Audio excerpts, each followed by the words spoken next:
सांसद मनसुख वसावा द्वारा अंकलेश्वरनी ईएसआईसी હોસ્પિટલમાં ભરતી પ્રક્રિયામાં ભ્રષ્ટાચાર ખદબદી રહ્યો હોવાના આક્ષેપ બાદ ઘેરા પ્રત્યાઘાત પડ્યા છે।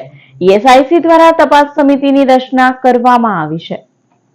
ईएसआईसीના ચીફ મેડિકલ ઓફિસરના જણાવ્યા અનુસાર મેનેજમેન્ટ દ્વારા સાંસદ મનસુખ વસાવાના આક્ષેપ સંદર્ભે તપાસ સમિતિની રચના કરવામાં આવી છે। આ સમિતિના અહેવાલના આધારે આક્ષેપ સંદર્ભે કાર્યવાહી કરવામાં આવશે। ઉલ્લેખનીય છે કે ભરતી પ્રક્રિયાને લઈ સાંસદ મનસુખ વસાવા દ્વારા ગંભીર આક્ષેપ કરવામાં આવ્યા હતા। નિમણૂક માટે 4 લાખ રૂપિયા સુધી રકમ ચૂકવવી પડતી હોવાના આક્ષેપ કરવામાં આવ્યા છે।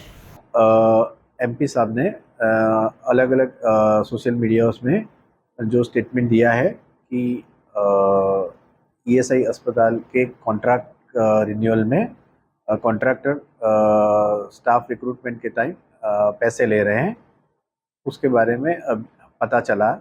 उसके लिए हमने एक कमेटी का गठन किया हुआ है।